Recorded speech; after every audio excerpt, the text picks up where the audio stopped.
এর আগের ভিডিওতে আমার পাশের বাড়ি ভাইজির দুপুরবেলার অনুষ্ঠান দেখেছিলে। এবার চলে আসলাম রাতের কেক কাটিংয়ের ভিডিও নিয়ে। সো হ্যালো এভরিওয়ান, কেমন আছো তোমরা সবাই? তো রাত্রেবেলা এখানে এসে দেখি সব কিছু ডেকোরেশন তৈরি হয়ে গিয়েছিল প্রায়, মানে টেবিল সব নিয়ে আসা হয়ে গিয়েছিল। আর আমি এখানে কেকটা আনবক্সিং করছিলাম।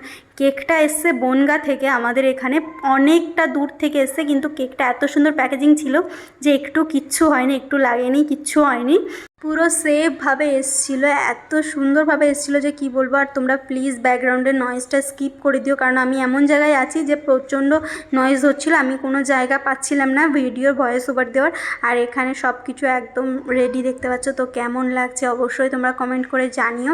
তারপরে এখানে কেক কাটিংয়ের জন্য লাফিং ক্যান্ডেলটাও চালানো হচ্ছিলো। এদিকে লাফিং ক্যান্ডেল জ্বলে গিয়েছে দেখতে পাচ্ছ, আর এদিকে বৌদি আর ভাইজি দুইজন মিলে ধরে কেক কাটলো। তো এবার এই টাইমটায় আমার ফোনটা এত পরিমাণে হ্যাং হয়ে গিয়েছিলো যে কি বলবো। তোমরা এই যে কেক খাওয়ানোর ভিডিওটা দেখলে অবশ্য বুঝতে পারবে যে কেমন অবস্থা হয়েছিল। তারপরে এখানে সবাইকে কেক ডিস্ট্রিবিউট করার পর এখানে আমিও কেক নিয়ে নিয়েছিলাম। তো আজকের মতো এই পর্যন্তই, আবার দেখবেন নেক্সট মিনি ব্লগে। বাই।